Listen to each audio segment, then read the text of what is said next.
그 비과세를 손봐야 된다. 똘똘한 한 채를 막기 위해서 이런 이야기잖아요. 근데 똘똘한 한 채가 왜 일어났는지 한번 생각해 보셨어요? 똘똘한 한 채는 왜 생긴 거죠? 다주택자를 규제하니까 똘똘한 한 채가 뜬 거 아니겠습니까? 아파트는 망고쌤. 뉴스 한번 해볼게요.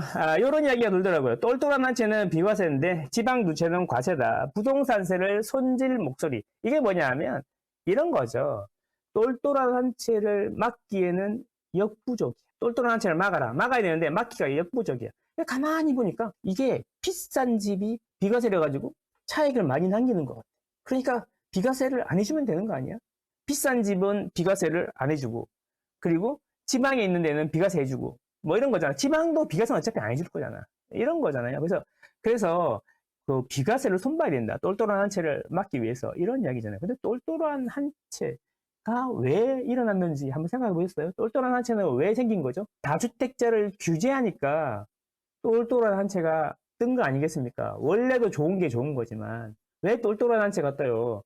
다주택자가 두 채, 세 채 있으면 세금이 중과되고, 그 다음에 뭐 양도세도 중과되고, 취득세도 중과되고, 재산세도 많이 나오지, 뭐 종부세도 많이 나오고, 이러니까 주택수를 줄이는 거지. 주택수가 많은 걸 특혜로 이야기했으니까. 그래서 그렇게 정책을 하니까 정책에 맞춰가지고 사람들이 움직이는 거 아니겠어요? 그러면 아니 생각해봐. 이렇게 집이 세 개가 있는데 강남에 하나 있고 외곽에 두 개 있어. 세 개인데 하나로 줄이래. 그럼 여러분은 어떤 선택을 하시겠어요? 당연하지. 외곽에 그걸 팔고 그걸 모아가지고 더 좋은 데로 가겠죠. 그러니까 정부가 정책을 똘똘한 한 채 쪽으로 몰고 있잖아요. 그러니까 사람들이 2017년 문재인 정부 들어오고 나서부터 지금 8년 동안 그렇게 정책을 한결같이 쭉 밀고 오니까 사람들이 그거에 맞춰가지고 변화하는 거 아니겠습니까? 그렇게 된 거잖아요. 그 결과물인데 이제 똘똘한 한 채가 비과세가 되니까 이거 안 된다, 막아라. 그래서 가액으로 해야 된다, 세대수로 하면 안 된다, 이렇게 또 이야기하는 거죠. 다주택자는 안 된다더니 이제 지방은 다주택자가 되고 그 다음에 똘똘한 한 채는 돈이 많이 남았으니까 안 된다, 이런 거 아니겠습니까? 그래서 양도세를 비과세 해주지 말자, 이런 이야기잖아요. 여러분, 이게 뭐 그렇게 생각할 수도 있어요. 그렇게 생각할 수도 있는데 저는 이렇게 생각합니다. 이 양도세를 비과세, 1주택에 대해서 양도세를 비과세해주는 이유를 좀 생각해 볼 필요가 있어요. 이건 좀 다른 차원의 문제일 수 있어요. 1주택에 양도세를 비과세해주는 거는 국민의 기본 권리인 이동권을 보장해주기 위한 것도 있다는 겁니다. 이게 무슨 소리냐. 내가 20억짜리 집이 있는데 이게 10억 주고 샀어. 그래서 양도세를 3억을 내놓으래. 그러면 이걸 팔고 더 안 좋은 데로 가야 돼. 20억짜리 집을 팔았으면 똑같은 수준으로 가려면 이 집을 팔아갖고 20억짜리로 가야 되는데 이 집을 팔았는데 세금을 내고 내니까 똑같은 집으로 못 가고 더 안 좋은 집으로 가야 되잖아요. 그래서 그런 개념도 있는 거예요. 여러분의 기본권인 이동권이요, 이동권. 이동권을 보호해주기 위해서 하는 것도 있단 말이야. 그러니까 그냥 똘똘한 한 채가 올라? 전세를 뿌리 뽑았으니까 이제 똘똘한 한 채를 뿌리 뽑자, 이런 건가? 잘 모르겠습니다만 어찌 될지 참 궁금합니다. 국민들이 8년 동안 다주택을 하지 말라 그래서 다주택을 안 하고 똘똘한 한 채로 가니까 이제 똘똘한 한 채도 맞겠다, 이런 이야기인 것 같습니다. 자, 서울 집값 너무 비싸다. 경기 인천으로 떠나는 실수 여자. 이런 기사 들어보셨나요?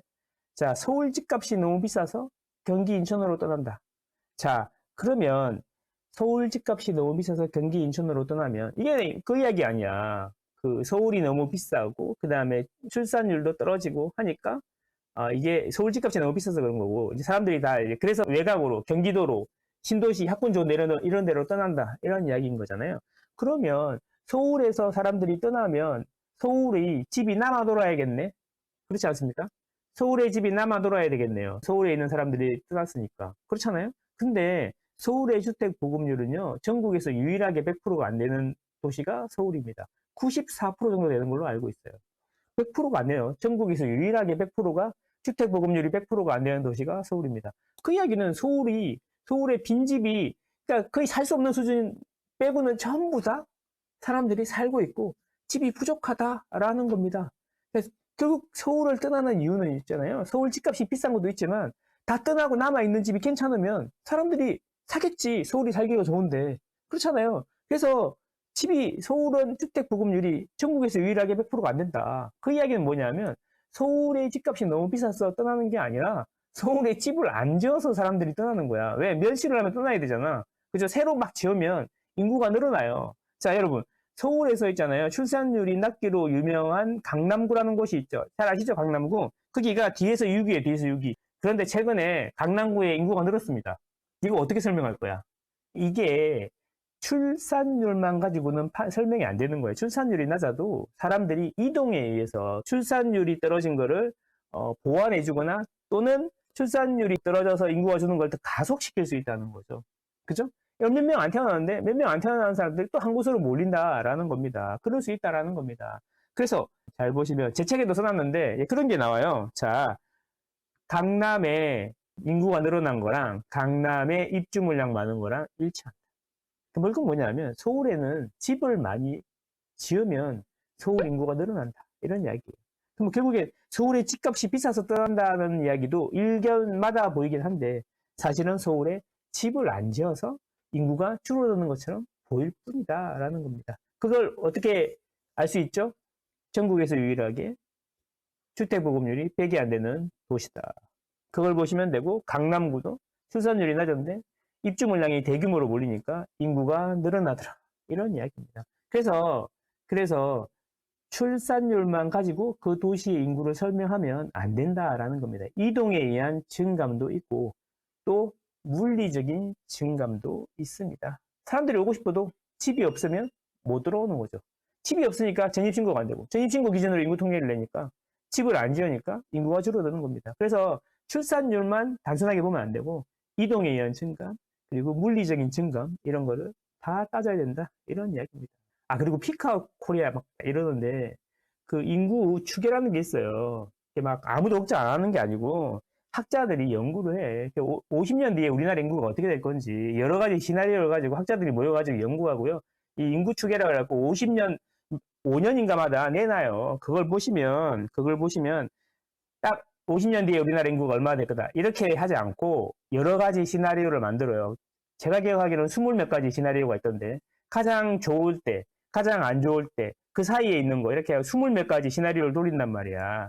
그래서 가장 안 좋을 때 50년 뒤에 2072년, 그러니까 2022년에 나왔을 거야. 2072년에 3,400만 정도 예상한다는 거고 괜찮으면 4천만 초반까지 인구가 안 줄어들 수도 있다. 이렇게 나온다는 거죠. 그래서 뭐 30년 지나면 인구가 반으로 줄고 다시 반으로 줄고 이러면서 없어질 거다 이러는데, 그렇게 단순하지 않습니다. 현혹되긴 딱 좋지. 그런 이야기 하면. 그죠? 얼마나 놀래요. 예, 그런데 사실은 그렇게 단순하지 않다. 이런 이야기입니다. 자, 22주째 오르는 서울 전셋값. 임대차 입법, 손질론 재점화. 이거 무슨 이야기인지 아시겠어요? 자, 전세 매물이 엄청 줄었어요. 아시나요? 서울의 전세 매물이 엄청 줄었습니다. 그죠? 전세 매물이 줄어드니까 전세값이 오르겠죠. 그죠? 갭 투자를 못하게 하면 전세가 안 나오니까 전세가 줄겠죠. 전세가 주니까 전세값이 오르겠죠. 그리고 돈도 풀리고 하니까 인플레로 인해서 임대료도 올라가는 거 아니겠습니까? 근데 서울에 집을 엄청 많이 지으면 되는데 서울에 집도 안 지었잖아요. 근데 내년부터는 절망적인 수준까지 늘어지잖아요. 더 오르겠죠. 그런데 집을 안 지어서 임차료가 오르는 거를 대부분 어떻게 해결하냐면은 이 집은 당장 지을 수가 없으니까 일단 임대차 보호라는 걸로 해가지고 자꾸 보호를 해주려고 하는 거죠. 그러니까 이제 정부가 집을 안 지어서 임대료가 오르는데 이제 그거를 이제 잘 돌려가지고 임차인이 부담하는 쪽으로 자꾸 보내는데 그렇게 하면 임차인은 임대료를 안 넣겠죠. 언제까지 안 넣어요? 그 비용을 다 부담하고도 이득이 될 때 그때 임대를 놓겠죠. 그래서 가격이 올라간다는 이야기예요. 집을 결국에는 이렇게 해도 해결이 안 돼. 해결을 하려면 집을 많이 지어야 돼. 집을 많이 지어야 돼. 전세 매물이 왜 줄었겠어요? 보세요. 전세 매물이 왜 줄어요? 집이 없으니까 전세 매물이 주는 겁니다. 근데 여기다가 이제 갭 투자 하지 마라. 막 이러면은 전세 매물이 더 빨리 주겠죠. 그럼 월세로 가는 거죠, 월세. 근데 아까 말씀드렸지만 전월세 전환율 말씀드렸죠? 전월세 전환율을 보면은 전세가 훨씬 더 저렴한 거다라는 겁니다. 그래서 이 전세 제도를 어떻게 저렴하니까 또 안정적으로 운영할 수 있는 방안을 해야 되는데 저세는 해로운 세잖아요. 그죠? 자, 그렇습니다. 여기까지 해야겠습니다. 여러분들은 현명하시니까 좋은 결정하시리라 생각합니다.